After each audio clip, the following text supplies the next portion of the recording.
All right, diving right in today, we're taking a look at something you flagged as super fascinating environmental law in the Philippines. You sent over a ton of sources, like, wow, this is a lot.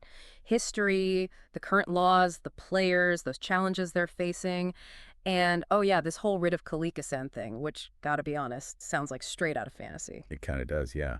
But it's totally real Yeah. and a pretty powerful legal tool over there. What's interesting is the Philippines, I mean, they're islands, right? Tons of unique ecosystems. They're using law to try to manage this, well, I guess this balancing act between what people do, and keeping a healthy environment.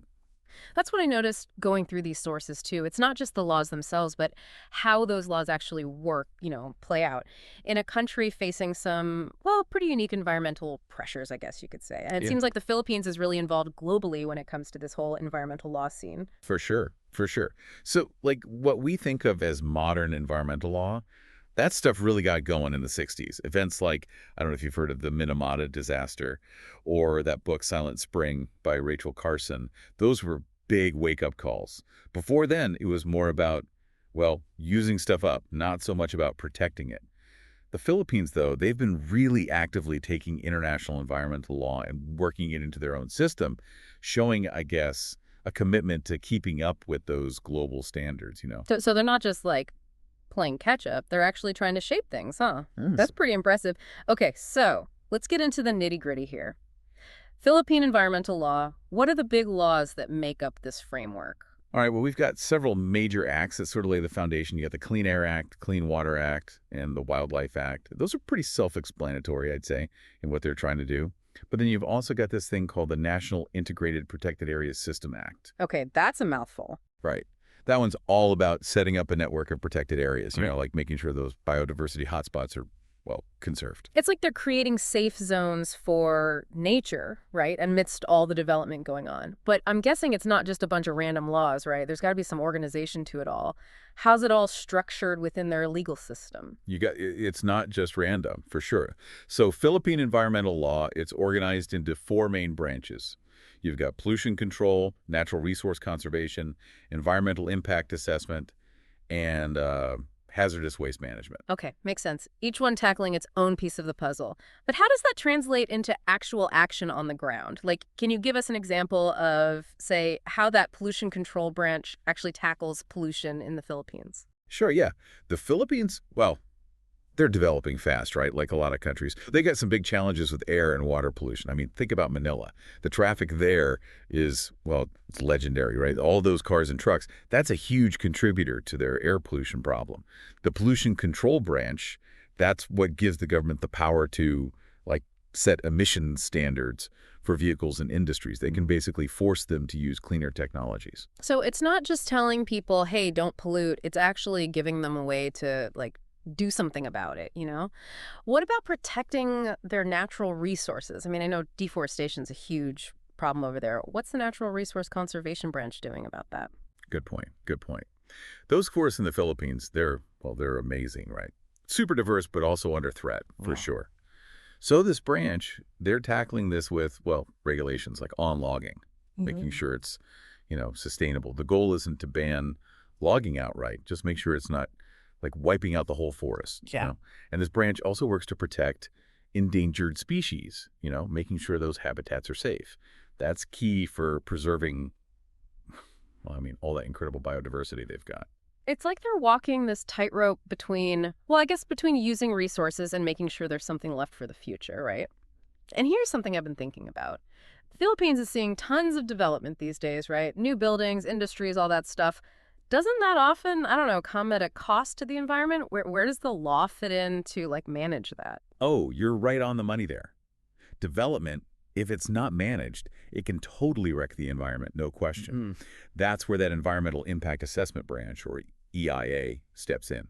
Hmm. So before any big project, like let's say a new dam or a huge factory, before they get the go-ahead, they got to go through this whole EIA Well, process, yeah, right? And that process looks at all the potential impacts on the environment.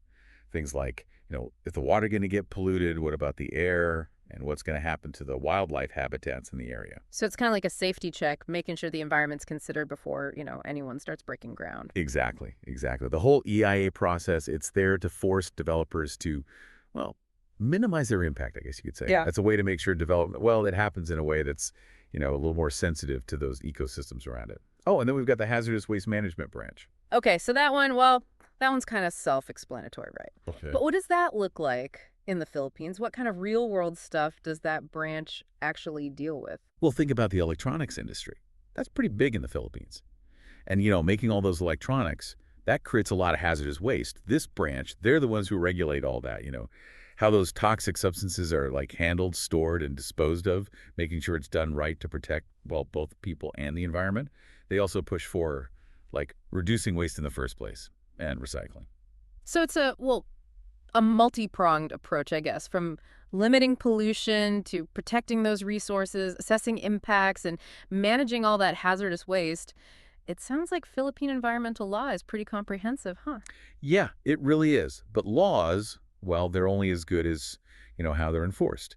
And that's where things get, well, a little more complicated. It's not just one group calling all the shots. We're talking about a whole bunch of different players, like government agencies, businesses, NGOs, even everyday citizens. Whoa, that's a lot of people. So it's not just the government dictating everything. Nope, not at all.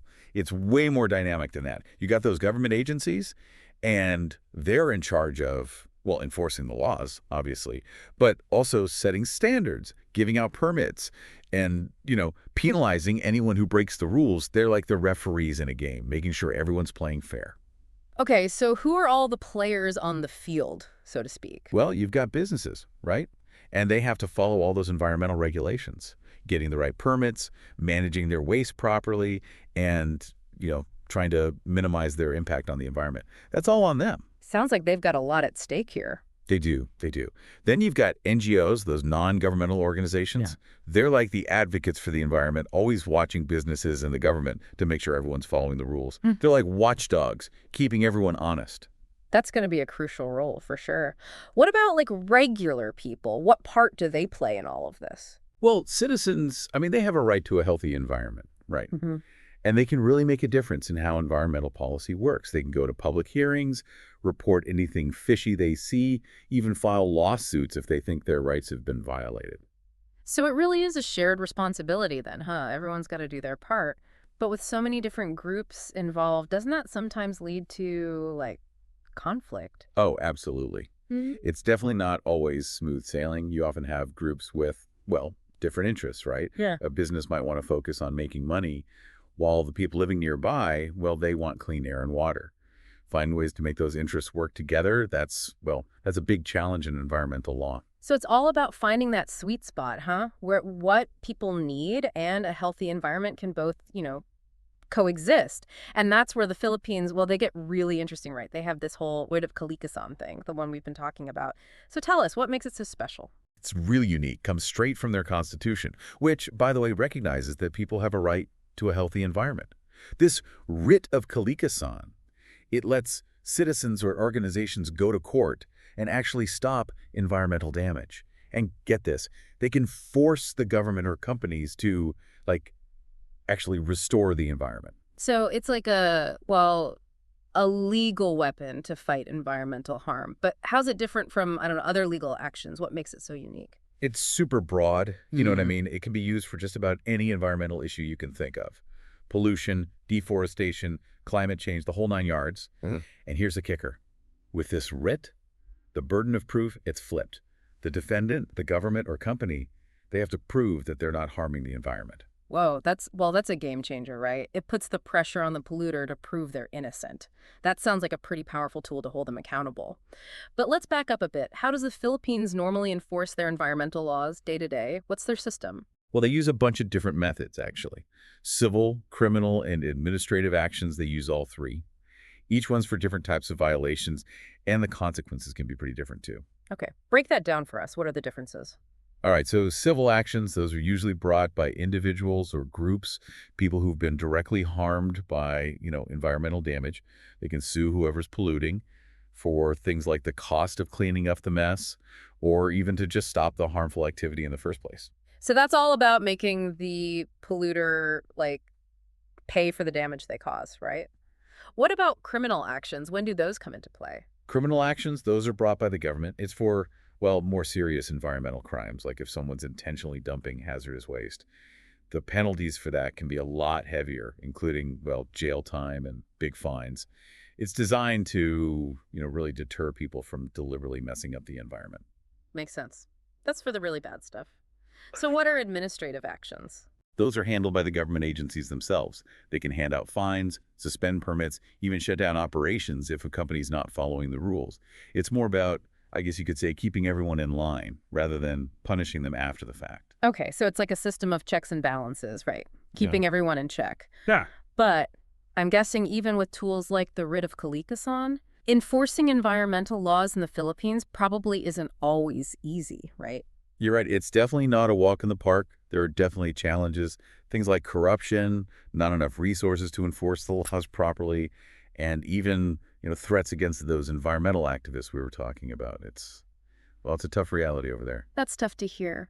But I'm curious, with all this going on, are these laws actually making a difference? Are they actually protecting the environment in the Philippines? That's the million-dollar question, isn't it? And honestly, there's no easy answer. Mhm. There have been some big wins for sure, like they're working on cleaning up Manila Bay, and that's made a huge difference.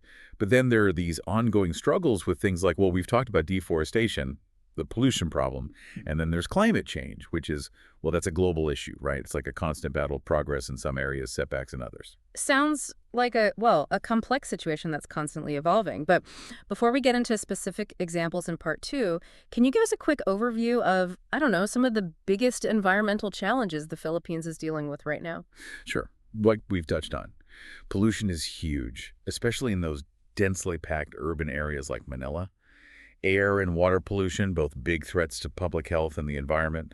Deforestation is another major issue driven by, well, illegal logging and clearing land for agriculture and development. And then there's climate change, which, yeah, that's a global problem, but it's got some very specific consequences for an island nation like the Philippines.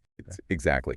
Rising sea levels, those extreme weather events, typhoons and stuff, and changes in rainfall, all of that poses some serious threats. But it's not all doom and gloom.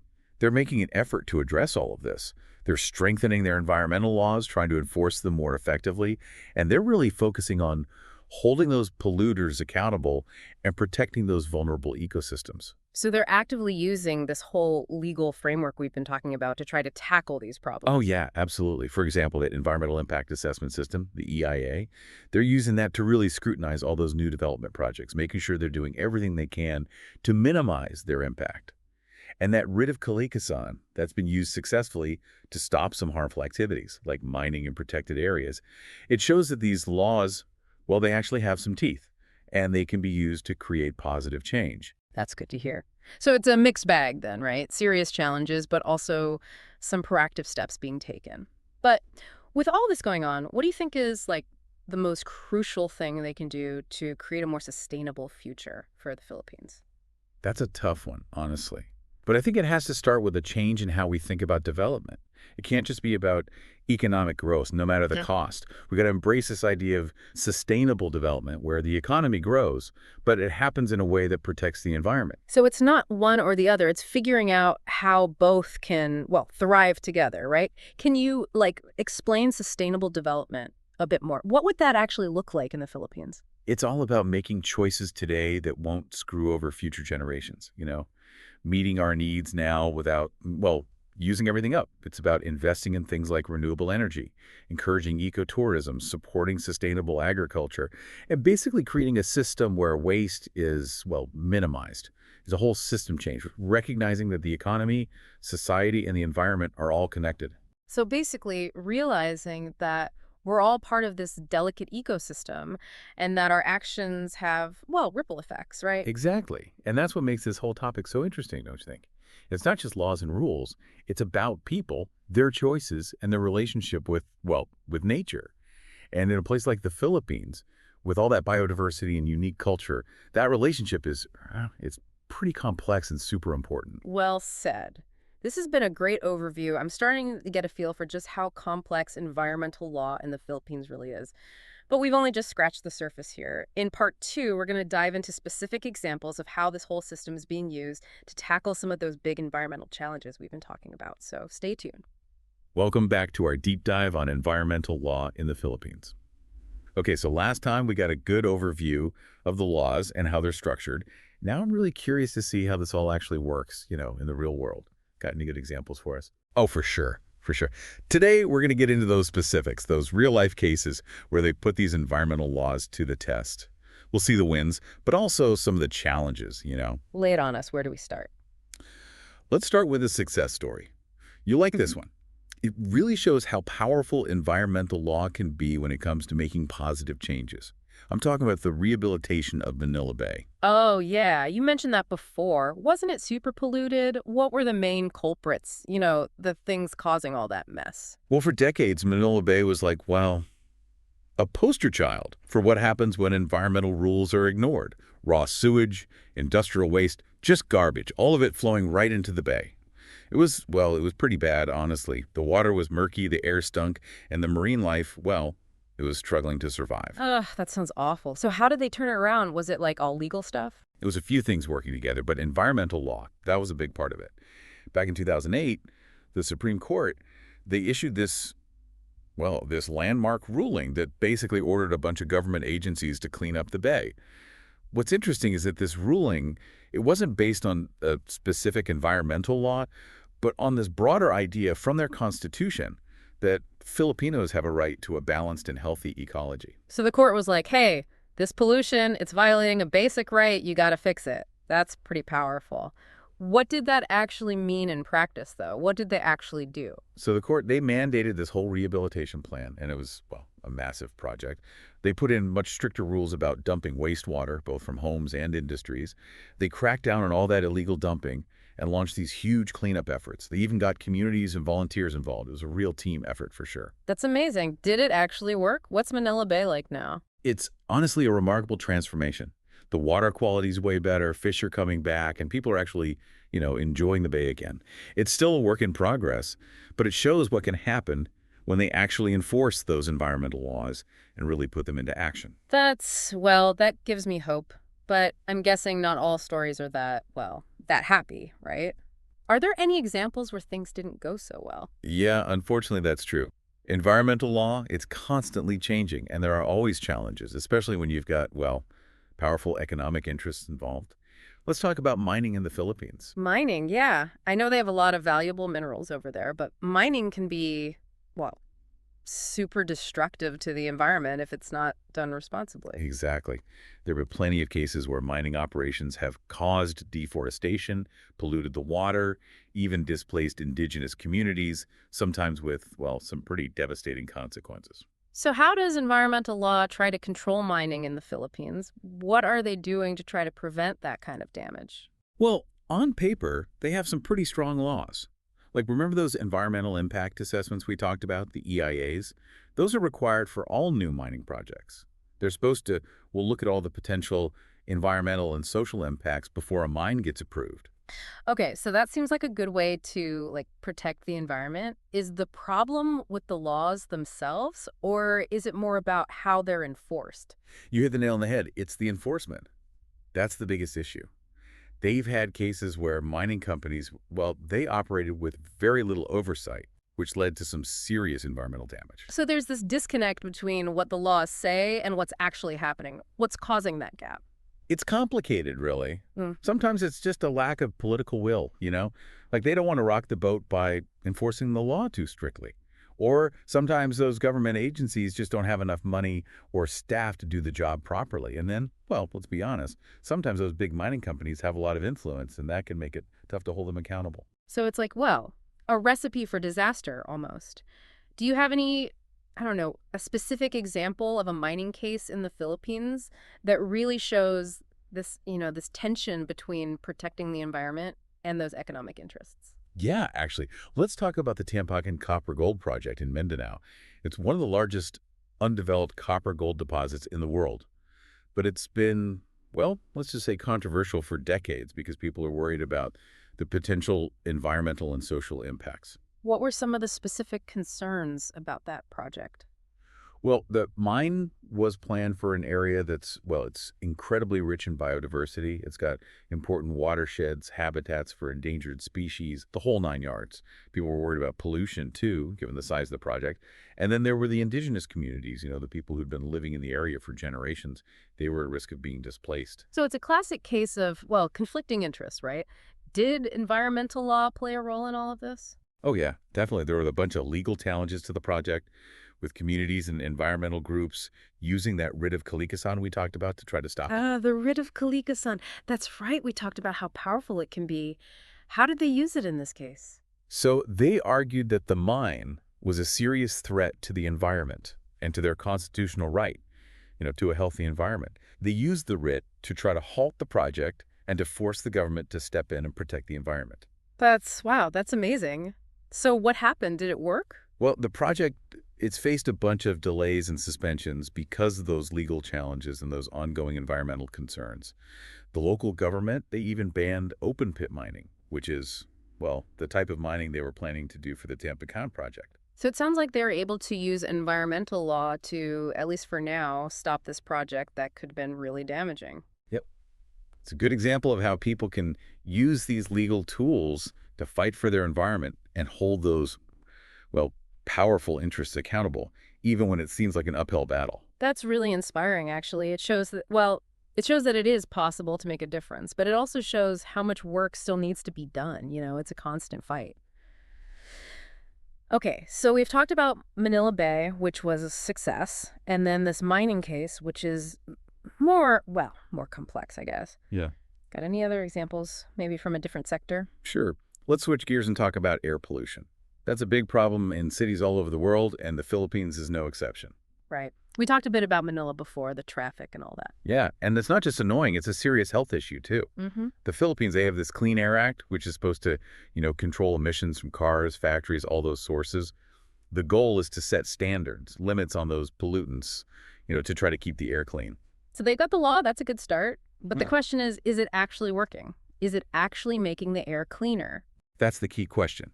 There have been improvements, for sure. They've implemented those vehicle emission standards, so newer cars have to meet certain limits. And they've been pushing cleaner fuels, too. So those are good steps. But what about enforcement? Is the Clean Air Act actually being, put into practice effectively? That's where it gets a little tricky. Enforcement's still a big challenge. There are issues with, like, actually monitoring emissions, and those agencies responsible for enforcing the law, well, sometimes they just don't have enough resources. And let's be honest, sometimes there's just, well, not enough political will to really crack down on those polluters, especially if they're big, powerful industries. So it's a constant battle, even with the laws in place. Sounds like public awareness, getting people involved, that's got to be a big part of the solution, right? Absolutely. People need to understand, how air pollution affects their health, how it affects the environment, and they need to feel like they can actually do something about it, that they Yeah. can demand change. And get this, the Philippine Clean Air Act actually addresses this directly. Really? That's interesting. How does it do that? There's this part of the law that actually requires the government to, educate people about the environment. It's not just about setting rules and punishing people who break them. It's about giving people the knowledge they need and encouraging them to be part of the solution. That's awesome. It's about creating this, well, this shared sense of responsibility for clean air. Are there any, I don't know, any specific examples of how they're doing that, how they're actually raising awareness? Oh, yeah, tons. There are all these NGOs and community groups. They're doing a ton of work to teach people about air pollution. They're holding workshops, organizing campaigns, even using things like art and music to get people engaged. That's great. Sounds like a real grassroots movement. But zooming out a bit, with all these challenges and complexities, do you think environmental law in the Philippines is actually making a positive difference overall? That's a tough question. I don't think there's a simple yes or no answer. Mm. It's a work in progress. Mhm. There have been some clear successes, like cleaning up Manila Bay, where we can actually see the results. But then there are those areas where they're still struggling, where enforcement's weak and the environment's still being damaged. It's like this, well, this tension between what they're aiming for and what's actually happening on the ground, right? Yeah, exactly. It's this constant push and pull between different interests, different priorities. But I do believe that environmental law, when it's actually implemented and enforced, it can be a really powerful force for change. It can protect those vulnerable ecosystems, hold polluters accountable, And ultimately, I think it can help create a more sustainable future for the Philippines. I'm inclined to agree with you there, and it's so encouraging to see communities and those environmental groups using the law to fight for, well, for their rights and to protect their environment. They're the real heroes in all of this. Absolutely. Their dedication, their courage, it's really inspiring. They're the ones pushing for change, demanding that people are held accountable, and they're working so hard to make sure that the Philippines, with all its incredible natural beauty, that all of that is preserved for future generations. Well said. This has been so insightful. We've gone from that big picture of Philippine environmental law to these specific examples of how it's being used, how it's being challenged. And it's clear that it's not just about laws on paper, it's about people, the choices they make, and their relationship with nature. Exactly. It's this dynamic relationship between the law, society, and the environment. Yeah. And in a country like the Philippines, with all its diversity, both in terms of its environment and its culture, that relationship is, well, it's super fascinating. Okay, before we wrap up part two, there's one more thing I'm dying to hear more about the writ of Kalikasan. We've mentioned it a few times, but I want to dive in a little deeper. Can you give us a quick recap of what it is and why it's so important? Of course, the writ of Kalikasan, means writ of nature, is a legal remedy that comes straight from their constitution. It's meant to give immediate protection to the environment and public health when they're threatened by environmental damage. So it's like, well, like a legal superhero swooping in to save the day for the environment. But what makes it different from, other legal options? It's got a few unique features. First, it's really broad. It can be used for a whole range of environmental issues. Pollution, deforestation, climate change, biodiversity loss, you name it. It's not limited to just one specific type of environmental harm. So it's like a multi-tool for protecting the environment. What else makes it special? Another big difference is that it changes who has to prove what. Usually in a lawsuit, the person bringing the case, they have to prove that the other side caused the damage.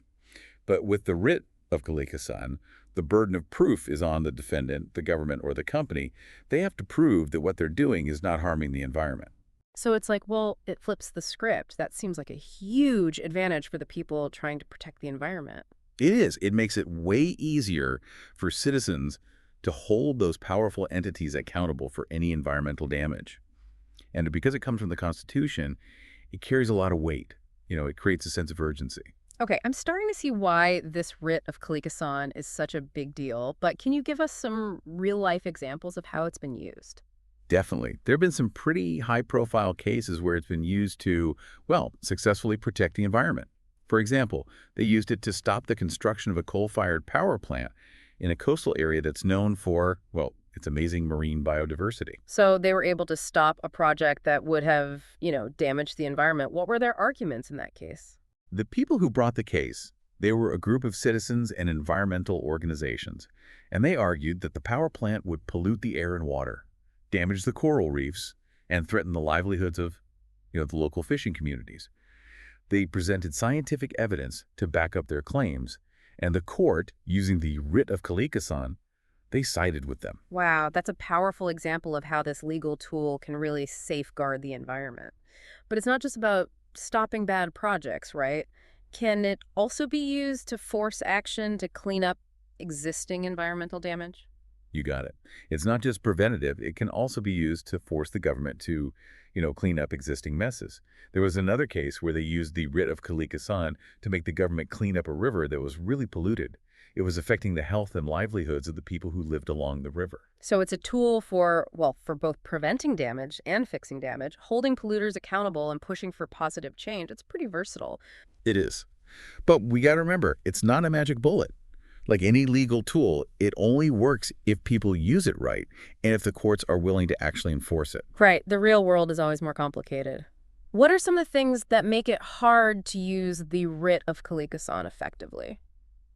Well, one challenge is that it can be tough to get enough evidence to prove that environmental damage is actually happening or that it's a threat to public health, especially if the pollution or the damage is, happening slowly over time or if it's hard to prove what's causing it. Yeah, I bet that's tough, especially when you're up against like big companies or government agencies with their own lawyers and experts and resources, right? Exactly. And there have been cases where the government or companies have tried to, well, stall things to make it harder for communities and environmental groups to, get their day in court. So it's a bit of a David and Goliath situation. Sometimes it can feel that way. But even with all that, the writ of Kalikasan is still a really powerful tool for environmental protection in the Philippines. It shows that they're committed to environmental justice, and it recognizes that a healthy environment is, well, it's essential for the well-being of the people. Well said. This whole deep dive into the writ of Kalikasan has been super informative. It seems like it has the potential to really make a difference to protect the environment and public health in the Philippines.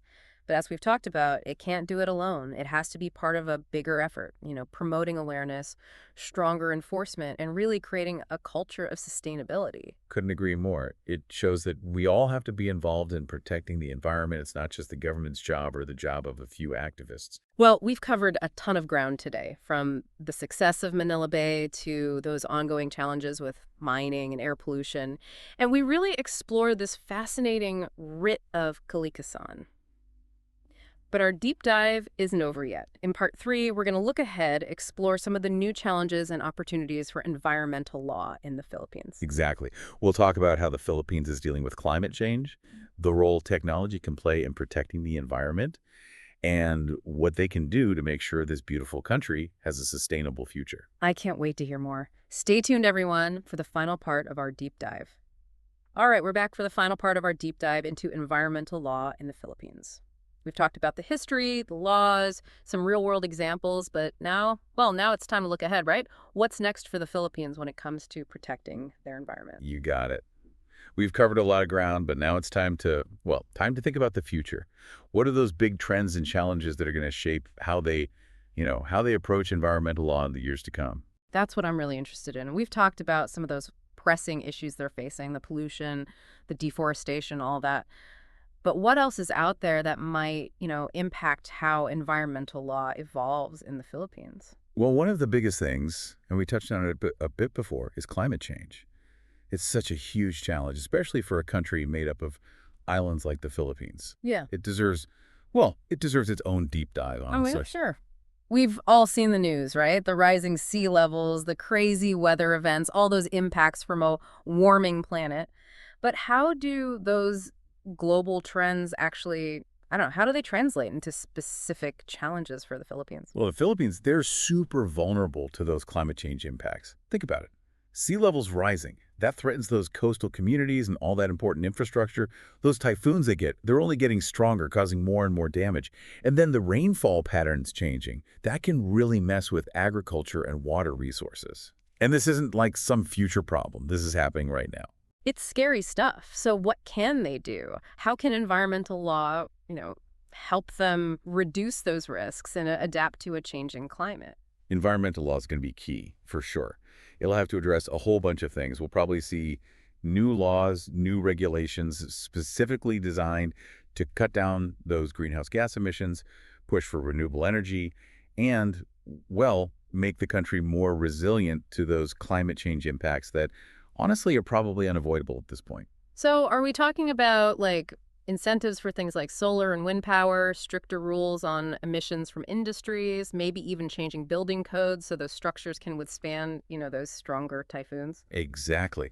Those are all great examples of how they can use environmental law to tackle climate change. And it's not just about the government telling everyone what to do. It's also about giving those communities the tools they need to adapt on their own. Right. It's about making sure that the people who are most vulnerable, the ones who often contribute the least to climate change in the first place, that they're protected from the worst of it. That's a key concept, climate justice. It's about making sure that everyone shares the burden and the benefits of dealing with climate change fairly. Environmental law can definitely play a role in that, making sure that the needs and rights of those marginalized communities are taken into account when they're developing those climate policies and figuring out how to adapt. Makes sense. It's about recognizing that climate change, it's not just an environmental problem, it's a social justice issue too. What other trends do you see, looking ahead at environmental law in the Philippines? What else is on the horizon? Another big trend, I think, is using technology to, monitor the environment and enforce those laws. Oh, that's interesting. Can you give us some examples of how that's being done? Well, take drones, for instance. Mm. They're already being used to keep an eye on deforestation, especially in those hard-to-reach areas. Yeah. And satellite images, those can track pollution in real time. You can even put sensors in rivers and streams to detect, illegal fishing or dumping. All that data, that can be super useful for making sure those environmental laws are actually being followed. It's like giving those environmental protection efforts a high-tech boost. Exactly. And it's not just about government agencies using this tech.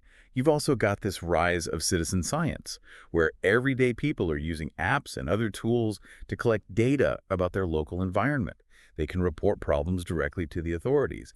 That kind of involvement from citizens, that's super important for keeping polluters in check and making sure those laws are actually enforced. It's like, I don't know, crowdsourcing environmental protection. I love it. It gives people a way to, take ownership, to really get involved in protecting their own communities. For sure. And another thing we'll probably see more of is countries working together. International cooperation, like we've been saying, climate change, pollution, biodiversity loss. These are global issues. They need global solutions. Right. It's not like pollution stops at a country's border and climate change. Well, that's something we all got to tackle together. Exactly. So the Philippines, they'll keep working with other countries to, make those international agreements, share what they've learned, and get funding for those environmental protection efforts. It's about realizing that we're all in this together, right? Protecting the planet, it takes a global effort. But let's be real for a second. There are going to be challenges too, right? What are some of the things that might get in the way of environmental law being effective in the Philippines? Oh, absolutely. There are always challenges, Yeah. even with the best intentions. One of the biggest ones is going to be balancing that economic development with environmental protection. The Philippines is growing fast, and there's always going to be pressure to, prioritize economic growth, even if it means, well, sometimes harming the environment. Yeah, it's that classic dilemma, right? Jobs versus the environment. How can they find a way forward that allows for both economic prosperity and a healthy environment? It's a tough balancing act, no question. But I think the key is sustainable development. We've talked about it before, but it's about finding ways to grow the economy without, using up all the resources or wrecking the environment. It's about realizing that a healthy environment, that's the foundation for a strong economy in the long run. So it's not an either situation. It's about finding that win-win, right? Exactly. It means investing in those renewables, pushing for ecotourism, supporting sustainable ways of farming, and basically encouraging those industries that are, well, that are both profitable and good for the environment. It's a whole mindset shift from taking to being a responsible steward of the environment. It's about understanding that the economy, it's not separate from the environment. It's a part of it, right? Exactly. Another challenge, and this is a tough one, is corruption. Mm. Even with good laws, corruption can really undermine everything. Right. I mean, if people are willing to, look the other way when someone's breaking environmental laws, or if those impact assessments can be, manipulated for personal gain, then the whole system falls apart. Yep, exactly. So cleaning up the government, making things more transparent, holding those corrupt officials accountable, that's all super important if they want those environmental laws to actually work. It's about making sure that system serves the people and the environment, not just, lining someone's pockets. Absolutely. And another challenge, and people don't always talk about this one, is making sure those environmental laws and policies are fair and equitable for everyone. What do you mean by that? Well, a lot of times, the people who are hit hardest by environmental problems, they're the ones who have the least power, the least resources. Indigenous communities, farmers in rural areas, the urban poor, those are the people who often get left behind, and their voices aren't always heard when decisions are being made. Right. They're the ones living with the consequences, but they don't always have a say in how to fix things. Exactly.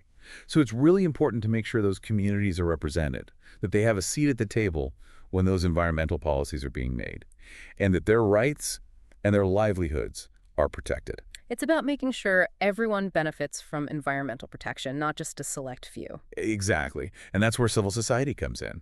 Those NGOs, community groups, activists, they all play a huge role in speaking up for environmental justice, raising awareness, and making sure the government does what it's supposed to do. They're like walking dogs, advocates, and they help connect those communities with the people making the decisions. It's about people power, right? People coming together to demand a better future for themselves and for their environment. It's pretty inspiring. So we've talked about the trends, the challenges, the opportunities. But if you had to choose, what's the single most important thing the Philippines can do to create a more sustainable future? Ooh, that's a tough one. It's hard to pick just one, but I think it all comes down to education and awareness. If people understand how important a healthy environment is, if they see themselves as part of the solution, and if they feel like they can actually make a difference, then real change, lasting change, that's possible. So it's about changing how people think, not just changing the laws. For sure. We got to create a culture where taking care of the environment is everyone's responsibility, not just the government's or a few activists. It's about understanding that we're all connected to nature and that our choices, they have an impact, right? Exactly. And that brings us back to you, our listener. Even if you're not in the Philippines, you can still support a sustainable future for them and for the planet as a whole. That's a great point. We can all make choices in our lives to reduce our impact. We can support those groups doing good work in the Philippines and around the world. And we can use our voices to speak up for change. Absolutely. Every little bit helps.